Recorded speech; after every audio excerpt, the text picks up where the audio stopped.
ਸਤਿ ਸ਼੍ਰੀ ਅਕਾਲ ਜੀ। ਤੁਸੀਂ ਅੱਜ ਪੰਜਾਬ ਦੇ ਵਿੱਚ ਇੱਕ ਬਹੁਤ ਵੱਡਾ ਸੰਕਟ, ਜਿਹੜਾ ਖੇਤੀ ਸੰਕਟ ਕਹਿ ਸਕਦੇ ਹਾਂ ਅਸੀਂ, ਜਿਹਨੂੰ ਵਾਤਾਵਰਨ ਸੰਕਟ ਕਹਿ ਸਕਦੇ ਹਾਂ, ਜਿਹਨੂੰ ਪਾਣੀ ਸੰਕਟ ਕਹਿ ਸਕਦੇ ਹਾਂ, ਉਹ ਇੱਕ ਬਹੁਤ ਚਿੰਤਾ ਦਾ ਵਿਸ਼ਾ ਬਣ ਚੁੱਕਾ ਪੰਜਾਬ ਦੇ ਲਈ। ਸੋ ਪੰਜਾਬ ਦੇ ਇਸ ਸੰਕਟ ਨੂੰ ਆਉਣ ਵਾਲੀਆਂ ਪੀੜ੍ਹੀਆਂ ਨੂੰ ਕਿਸ ਤਰ੍ਹਾਂ ਬਚਾਇਆ ਜਾ ਸਕਦਾ, ਇਹਦੇ ਕੀ ਕਾਰਨ ਹੋ ਸਕਦੇ ਆ। ਅੱਜ ਇੱਕ ਬਹੁਤ ਹੀ ਅਹਿਮ ਇੰਟਰਵਿਊ ਤੁਹਾਡੇ ਨਾਲ ਕਰਵਾਉਣ ਜਾ ਰਿਹਾ ਮੈਂ। ਮੇਰੇ ਨਾਲ ਅਰਥ ਸਾਇੰਟਿਸਟ, ਵਾਤਾਵਰਨ ਸਾਇੰਟਿਸਟ ਔਰ ਆਂਧਰਾ ਪ੍ਰਦੇਸ਼ ਦੇ ਵਿੱਚ ਹੈਦਰਾਬਾਦ ਤੋਂ ਮੇਰੇ ਨਾਲ ਵਿਗਿਆਨੀ ਨੇ, ਜਿਹੜੇ ਕਿ ਇਸ ਬਾਰੇ ਦੱਸਣਗੇ ਕਿ ਇਹ ਚੀਜ਼ਾਂ ਕਿਉਂ ਹੋ ਰਹੀਆਂ। ਸੋ ਮੇਰੇ ਮੁਰਾਦ ਹੈ डॉक्टर साईं भास्कर रेड्डी जी, जो कि तेलंगाना गवर्नमेंट में, तेलंगाना में स्टेट में पूरा कार्य करते हैं। सो उनसे बात करेंगे। सर वेलकम है आप। नमस्कार सर। पहले तो आप थोड़ा सा इंट्रोडक्शन दे दें आपका, क्योंकि मैं पूरी तरह से आपका इंट्रोड्यूस नहीं करवा सका हूँ, तो थोड़ा सा हमारे दर्शकों को बताइए आप अपने बारे में थोड़ा सा। मेरा नाम डॉक्टर साईं भास्कर रेड्डी है। मैं पर्यावरण और ये वातावरण के जो अभी चेंजेस आ रहे हैं उसके बारे में, या खेती के बारे में, मिट्टी के बारे में, ऐसा बहुत सारे विषयों पे काम करता हूँ। पूरा देश में भी 18 राष्ट्रों में मैंने घूमा था और विदेशों में भी मैंने ट्रेनिंग दिया था। सो अभी तो मैं ये खेती और किसानों के लिए एटलीस्ट 1 करोड़ किसानों को एक अच्छा मैसेज पहुंचाने के लिए, जो है बायोचार जो हम बोलते हैं, इस विषय पे उसको ज्ञान देने के लिए और उसको अडॉप्ट करने के लिए, अभी जो जलवायु परिवर्तन जो हुआ है, अभी ऐसा बहुत सारे बड़े बड़े चैलेंज आ गए अपने को दुनिया में, तो ये सभी को एक सोच विचार से हम उसका सॉल्यूशन पाते हुए आगे वाले पीढ़ी के लिए अपना धरती को भी और अच्छा करके हम आगे दे सके, ताकि सुस्थिरता बना रहे जी। तो इस विषय पे बहुत काम बाकी है हमको। एक हरा रेवोल्यूशन बोलते, हम ग्रीन रेवोल्यूशन बोलते। हमने देखा आज की परिस्थिति, आपने जो बोला है, अभी पंजाब में किसान होने दो, हरियाणा में होने दो, उत्तर प्रदेश या पूरा देश में भी, क्योंकि ग्रीन रेवोल्यूशन उधर से शुरू हुआ था। और हमारे ये सरदार जी होने दो, या पंजाब के जितने भी लोग होने दो, हरियाणा के लोग होने दो, लोग अडाप्टेशन किए थे, देश को बचाए थे। जिस दिन अपने को भूखे लोग मर रहे थे, खाने का सुविधा किया, लेकिन ये नहीं सोचे कि इतने साल करने के बाद मेरा ज़मीन ऐसा होगा, हम लोग ही कैंसर आके मरेंगे, या हमारे ज़मीन से जो हमारा लगाव था, नहीं तो हमारा ये रिलेशनशिप था, वही मिट जाएगा और हमको ही और कहीं जाना पड़ेगा। क्योंकि आज के तौर पे देखे तो आपका जो उपजाऊ है वो बढ़ रहा नहीं, आमदनी नहीं हो रहा, गवर्नमेंट सपोर्ट किए तो ही मिनिमम चल रहे हैं और उसके आगे आगे नहीं बढ़ रहे। तो ऐसा परिस्थिति से अभी निपटने के लिए डेफिनेटली ये पंजाब हरियाणा, वही ने अभी रिसेंटली हम देखा है, तो पराली जला रहे बोल के हम FIR लगाते बोलते, फाइन लगाते बोलते। अरे हर कोई गाड़ी खरीदता उसको परमिशन देते, लेकिन जब खेती करते तो धान उगाते, तो वो जो बचा है, जो गाय भी नहीं है हम खिलाने के लिए, अभी दूसरा खेत भी डालना है ना, आप ही के तो खिलाना है ना, हम खुद तो नहीं कर रहे ना। फिर उसको कैसा मैनेज करें, उसके लिए अच्छा सॉल्यूशन बता सकते। ये नहीं कि हम जो कुछ भी कर रहे हो गलत है, नहीं, हमारे जो दादा परदादा लोग जो करते थे उधर से भी हम कुछ सीखे होंगे ना, उसमें भी कुछ अच्छे गुण होंगे। तो सर थोड़ा सा अगर पंजाब के बारे में बात करें, जब पंजाब हरियाणा की आपने बात की है, वहाँ पे आज जो संकट है वो संकट है, पानी का संकट है। हमारी जो सॉइल है वो भी ख़राब हो रही है, जहरीली हो चुकी है। पंजाब में घर घर में कैंसर आ चुका है। सर इसको ये क्यों हुआ ऐसा पंजाब में, और उसका उपाय क्या है, थोड़ा हमारे दर्शकों को बताएं कि आने वाला पंजाब जो है उसका क्या बनेगा। जो आज मैं देखा है, सभी गाँव में देखते हैं, कहीं जाते हैं, हर गाँव में सर कोई ना कोई कैंसर का पेशेंट है। सो उसके लिए कौन जिम्मेदार है, हमारी खेती जिम्मेदार है या कौन है, वो थोड़ा उसके बारे में बताइए, और उसको फिर कैसे हम बचा सकते हैं उसके बारे में। जिम्मेदार है हमारे पॉलिसी से, जिम्मेदार है हमारे साइंटिस्ट है, जिम्मेदार है ये दूसरे भी सोसाइटी है ना, जो अपना ऊपर निर्भर है, उन लोग भी है। उसके बाद में फाइनली जिम्मेदार है किसान। क्योंकि अगर किसान ऐसा काम किया, वो कभी अपना मिट्टी को बर्बाद करने के लिए, जल वायु सभी को बर्बाद करने के लिए नहीं करता। ट्रेडिशनली हमने उसको जो अच्छा खेती कर रहा था हजारों सालों से, ये हड़प्पन मोहनजोदड़ो ये पूरा तो पंजाब है ना, उधर अभी जो खेती कर रहे थे। अभी पाकिस्तान में पंजाब गया, अपना पंजाब इधर है, एक जगह था वो बहुत बड़ा, उधर ही तो आप नागरिकता देखे थे, कैसा देखे थे? क्योंकि उन लोगों ने एक अच्छे पद्धति अपनाए थे, जी उस वास्ते उन लोग अच्छा जी सके। ग्रैनरीज बोलते हैं, आप भी देखे तो बड़ा बड़ा ग्रैनरीज भी फर्स्ट टाइम आए थे सिविलाइजेशन में। क्योंकि जब हम स्टोर कर सकते खाना, तभी हम गाना वाना चलता। जब हर दिन हमारे फेस्टिवल सभी इसी से जुड़े हुए हैं। उसी से जुड़े हैं, तो इतना जो इम्पोर्टेंस है इस विषय का हम, और इतना जो नॉलेज था उनका, वो मिटा दिए हम। कितने अभी 50 साल सोच लो उधर इधर अपने को, क्योंकि 1970 के वो बाद में ये जो रिवॉल्यूशन का शुरुआत हुआ था, तो 50 इयर्स में ये कल्चर, एग्रीकल्चर बोलते हैं हम, एग्रीकल्चर का जो व्यवस्था है, जो सुस्थिरता है, उसको मिटा के हमने आज उसको अस्थिर कर दिए। मतलब अभी आगे बढ़ने का मौका नहीं है किसानों को। और जो पुराने पीढ़ी हम बोलते हैं ना, कितना पीढ़ी लोग करते थे, और ये पीढ़ियों का जो चल रहा था वो भी स्टॉप हो गया। अभी देखिए एजुकेशन है, एजुकेशन में खेती के बारे में कुछ नहीं है। अगर रियली कोई कॉलेज भी जाके पढ़ाई करता ना, उसका भी वो नॉलेज इतना नहीं कि वो खेती करे, लेकिन वो जॉब पाए वो अलग बात है। वो जॉब पाएगा और तू उल्टा बोलेगा, लेकिन तुम खेती करके जिएगा का बोले तो वो भी नहीं है। तो वो पूरा प्रॉब्लम अभी क्यूमुलेटिव बोलते हैं हम, ये एक नहीं, सभी का, राइट फ्रॉम पॉलिसी टू, मैं बोला है ना, इवन किसान का भी थोड़ा है। और ये जो इरिगेशन सिस्टम्स है, हमने ओरिजिनली जैसा आप एरिड एरिया बोलते, सेमी एरिड एरिया बोलते, जैसा आप राजस्थान की ओर जाते रहते, इस एरिया में जब बारिश कम रहता है तो पानी निकाल के, नहीं तो इरिगेशन प्रोजेक्ट बना के अगर आप इरिगेशन करते तो वो पानी से आपका नमक निकलता है, और जो केमिकल फर्टिलाइजर कॉम्प्लेक्स वाला डाले उसमें भी ये नमक बहुत कुछ रहता। तो आपका सोडिक होने दो, अल्कलीन होने दो, ऐसा आपका पूरा हो गया। फिर इवन जिस जगह में पानी तक नहीं मिलता, वाटर लॉगिंग एरियाज भी आ गए, पानी का उधर ही ठहरा, कहीं नहीं जा रहा, उससे भी बर्बाद हो गया ना। ये लैंड यूज पॉलिसी में हम देखे तो डिग्रेडेड लैंड्स बोलते हैं, एरोडेड लैंड्स बोलते हैं, ऐसा होता था ट्रेडिशनली। लेकिन human induced wastage of land से, इसके अलावा विष कहाँ से है? आपका पेस्टिसाइड होने दो, इतना पेस्टिसाइड हम डालते, केमिकल वाला, सिंथेटिक वाला डालते, वो नेचर से संबंध ही नहीं है।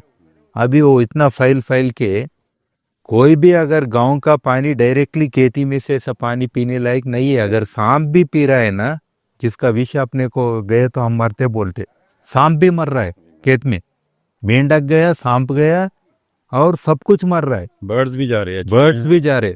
और जो ये पूरा पद्धति को संभाल रहे थे, देखो हम अकेला कभी खेती को संभालते नहीं थे, पूरा प्रकृति हमारे साथ दिए तो अपना खेती है, उसमें ये पूरे चीज है ना, तो उसको भी खिलाओ हम भी खाएंगे, ऐसा है था ओरिजिनली।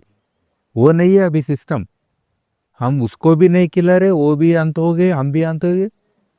अपना का मधुमक्खी भी खत्म हो गए। कितना मधुमक्खी दिखता है आजकल गांव में, बोलो तो खेती का उपज कैसा बढ़ेगा, पॉलिनेशन कैसा होगा? स्पेशली हॉर्टिकल्चर क्रॉप्स के लिए बड़ा बड़ा आपको चाहिए कीड़ा, है कि नहीं? तो आगे ये पूरा व्यवस्था अभी खत्म होने को है। अभी जो बोलते हैं ना, सिविलाइजेशन का एंडिंग भी खत्म होने वाला है और आदमी का चीज भी खत्म होने वाला है, ऐसा हम रास्ते में जा रहे हैं। अभी देखे तो हम ज्यादा है बोल के नहीं सोचना, ये घमंडी है। अगर ह्यूमन बींग सोचते हैं कि हमारा पॉपुलेशन बढ़ रहा है, किस लिए बढ़ रहा है? सभी को अंत करने के लिए तुले है ना। ये एक ही ऐसा जीव है, अपन जीने के लिए, मेरी खुशी के लिए दूसरों को हानि करता है, दूसरों को खत्म करता है, एक्सटिंक्ट करता है। अरे निर्लिप्त हो गए वो, डायनासोर गए बोले तो उसका रीजन और कुछ था, लेकिन आदमी का रीजन क्या है? क्या खुशी है ये अपने जीवन का जो विधि है। आई थिंक ये लाइफस्टाइल भी मोस्ट इम्पोर्टेंट है। इसमें इतना बदलाव आ गया है कि अनसस्टेनेबल जो डेवलप्ड कंट्री से हमने कॉपी किया है लाइफस्टाइल को। दो हाई एनर्जी बोलो, मेरा ज़्यादा गाड़ी चाहिए, बड़ा मकान चाहिए, हाँ, और मेरा खाने का भी इतना बड़ा बड़ा खाओ, फिर हॉस्पिटल जाओ, तो रही है हाँ। अरे मॉडर्नाइजेशन का जो concept मॉडर्नाइजेशन कुछ नहीं है, इकोनॉमी बर्बादी बोल के जो मिसकॉन्सेप्शन जो है। इकोनॉमी का मतलब लोग बोलते हैं खर्चा करो कमाओ, खर्चा करो कमाओ, पैसे को घुमाओ। ये क्या है? अरे पैसा चीज वर्चुअल है। पुराने जमाने पैसे का कुछ मान्य नहीं था, सिर्फ खाने से था, संतोष से था, अपना रिलेशनशिप से था, पर्यावरण से। सर और कंसेप्ट आप बता रहे थे चारकोल वाला, जो हमारी सॉइल को अच्छा करने के लिए हो रहे थे, उसका यूज करना, वो उसके बारे में भी थोड़ा बताएं हमारे दर्शकों को। ये आजकल हम उसको जो चारकोल बोलते हैं, नहीं तो कोयला बोलते हैं, हम वही चूल्हे वाला कोयला सोच लो, बेसिक कोयला बोलने की, नहीं तो लकड़ी वाला कोयला, ये जमीन वाला कोयला नहीं है, वो कोल बोलते हैं हम, उसको भूल जाना चाहिए।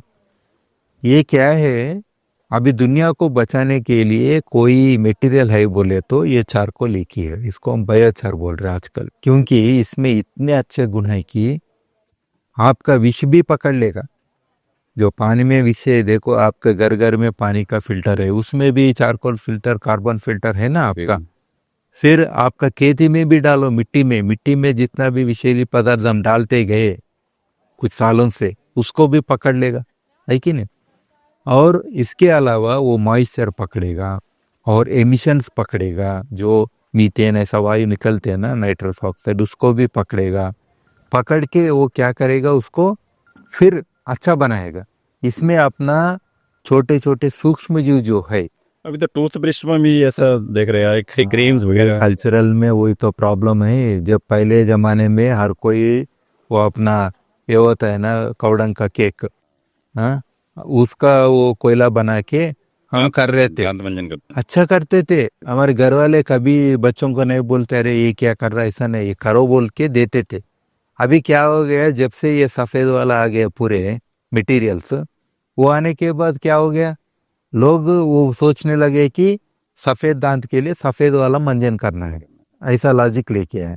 उसमें क्या है, मिठास डाल रहे, कभी मिठास नहीं था याद रखो, हाँ, मीठापन नहीं था।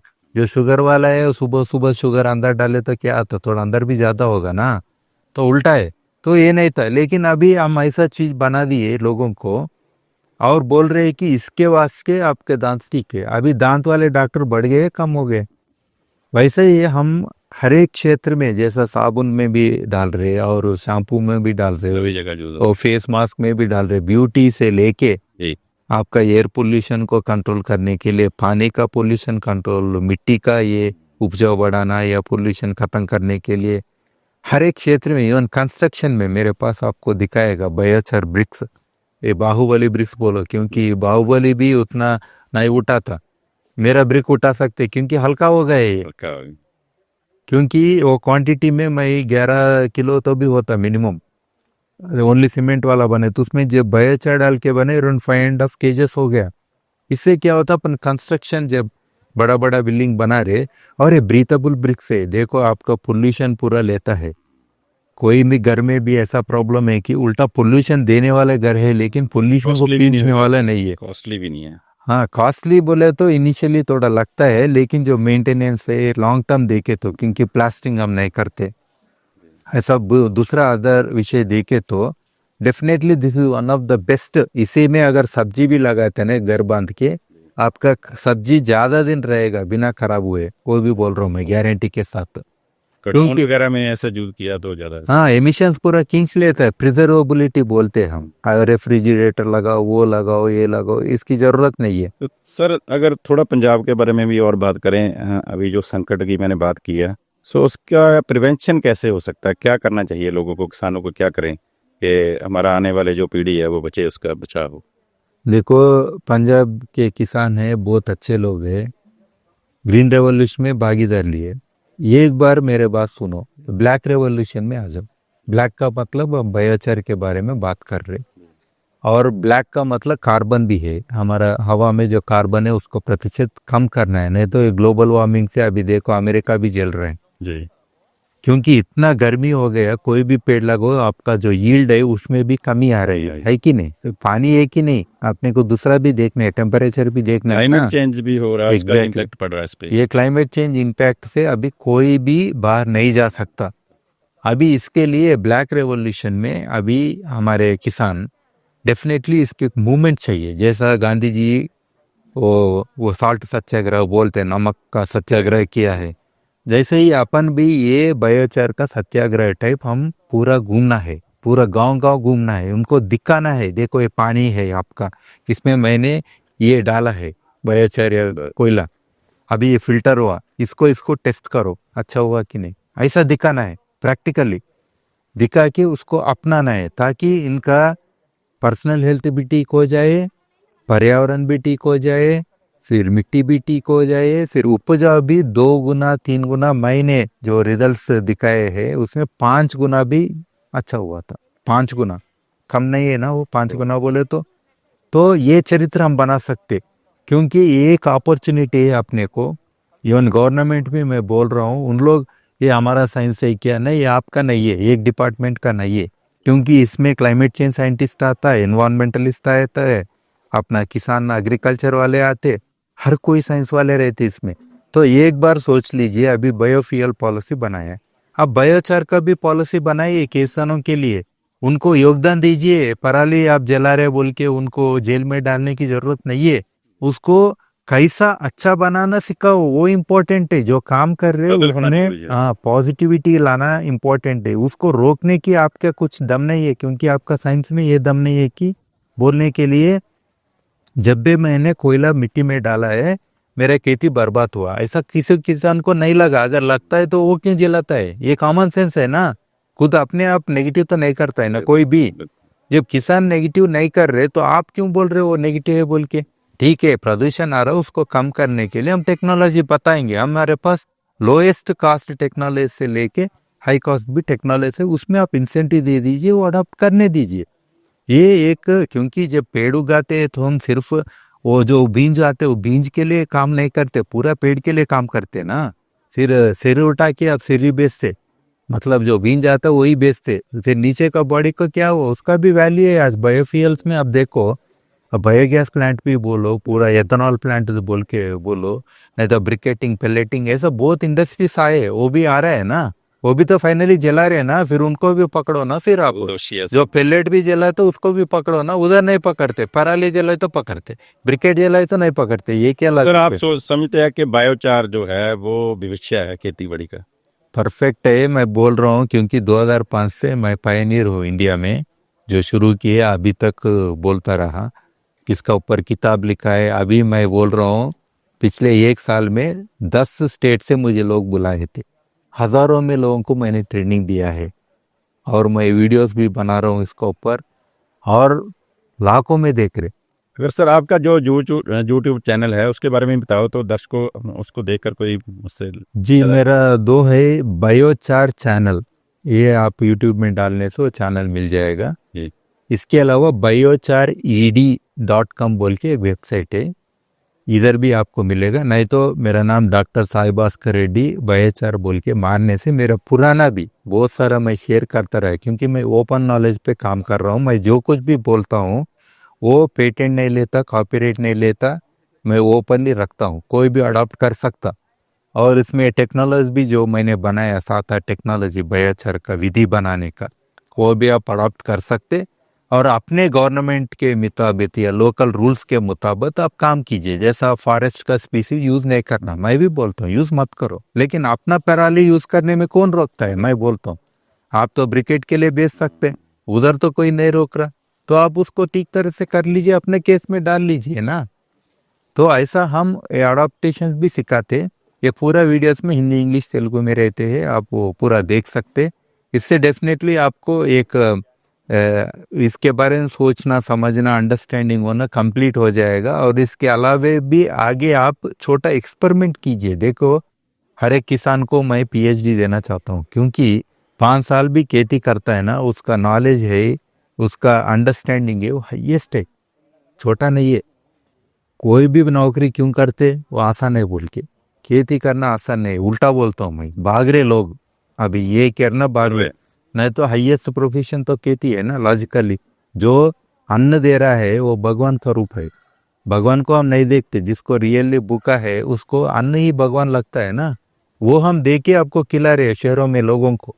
और इतना अच्छा काम जो कर रहा है उसको आज भूल रहे आप। बिना किसान आप रहते, बिना जमीन आप रहते, बिना फाइल ऑर्गेनिक कार्बन भी इतना कम हो गया, किसी का टेंशन ही नहीं है। तेल खत्म हो रहा है, टेंशन है।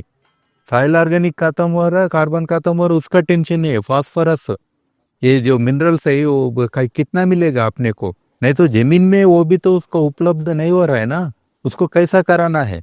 तो ये बहुत बड़ा चैलेंजेस अपने आगे है। ये पूरा हम ਇੰਟੀਗ੍ਰੇਟਿਡ ਵਿਦ ਬਾਇਓਚਰ हम ਸਿਖਾ सकते हैं। ਸੋ ਦੋਸਤੋ ਤੁਸੀਂ ਸੁਣਿਆ ਡਾਕਟਰ ਐਸ.ਵੀ. ਰੈਡੀ ਨੂੰ। ਇਹ ਵਿਗਿਆਨੀ ਨੇ, ਵਾਤਾਵਰਨ ਵਿਗਿਆਨੀ ਨੇ, ਆਂਧਰਾ ਪ੍ਰਦੇਸ਼ ਦੇ ਵਿੱਚ ਤੇਲੰਗਾਨਾ ਦੇ ਵਿੱਚ ਕੰਮ ਕਰ ਰਹੇ ਨੇ। ਸੋ ਇਹਨਾਂ ਨੇ ਬਹੁਤ ਸਾਰਾ ਅਗਵਾਈ ਦਿੱਤੀ ਹੈ। ਅੱਜ ਸਾਡੇ ਨਾਲ ਇਹਨਾਂ ਨੇ ਗੱਲਬਾਤ ਕੀਤੀ ਹੈ ਇਸ ਵਿਸ਼ੇ ਨੂੰ ਲੈ ਕੇ, ਕਿਉਂਕਿ ਪੰਜਾਬ ਦੀ ਜੇ ਗੱਲ ਕਰੀਏ ਤਾਂ ਪੰਜਾਬ ਦੀ ਸਾਡੀ ਜਿਹੜੀ ਧਰਤੀ ਹੈ ਜ਼ਹਿਰੀਲੀ ਬਣ ਰਹੀ ਹੈ। ਆਉਣ ਵਾਲਾ ਜਿਹੜਾ ਸਮਾਂ ਹੈ ਬੜਾ ਖਤਰਨਾਕ ਸਮਾਂ ਹੈ, ਕਿਉਂਕਿ ਸਾਡੇ ਖੇਤਾਂ ਦੇ ਵਿੱਚ ਅਸੀਂ ਪੈਸਟੀਸਾਈਡ ਪਾ ਕੇ, ਰਸਾਇਣਿਕ ਖਾਦਾਂ ਪਾ ਕੇ, ਤੇ ਇਹ ਸਾਰਾ ਕੁਛ ਨਾਲ ਅਸੀਂ ਆਪਣੀ ਧਰਤੀ ਨੂੰ ਜ਼ਹਿਰੀਲੀ ਬਣਾ ਲਿਆ। ਸੋ ਆਉਣ ਵਾਲੀਆਂ ਪੀੜ੍ਹੀਆਂ, ਅੱਜ ਪੰਜਾਬ ਨੂੰ ਕੈਂਸਰ ਦਾ ਹੱਬ ਕਹਿ ਸਕਦੇ ਅਸੀਂ। ਸੋ ਪੰਜਾਬ ਦੇ ਲੋਕ ਜਿਹੜੇ ਅੱਜ ਕੈਂਸਰ ਦੇ ਨਾਲ ਮਰ ਰਹੇ ਆ। ਆਉਣ ਵਾਲਾ ਸਮਾਂ ਬੜਾ ਚੇਤਨਤਾ ਵਾਲਾ ਹੈ। ਸੋ ਡਾਕਟਰ ਸਾਹਿਬ ਨੇ ਸਾਨੂੰ ਦੱਸਿਆ ਚਾਰਕੋਲ ਇੱਕ ਨਵਾਂ ਬਦਲ ਦਿੱਤਾ ਚਾਰਕੋਲ ਦਾ। ਅਗਰ ਅਸੀਂ ਚਾਰਕੋਲ ਨੂੰ ਵਰਤੋਂ ਵਿੱਚ ਲਿਆਵਾਂਗੇ ਤਾਂ ਬਾਇਓਚਾਰ, ਜਿਵੇਂ ਇਹਨਾਂ ਨੇ ਆਪਣੀ ਵੈਬਸਾਈਟ ਵੀ ਦੱਸੀ ਹੈ, ਸੋ ਉਹਦੇ ਨਾਲ ਅਸੀਂ ਬਚ ਸਕਦੇ ਹਾਂ। ਸੋ डॉक्टर साहब आपका धन्यवाद, आपने बात साइंस की, बहुत बहुत धन्यवाद। Thank you sir.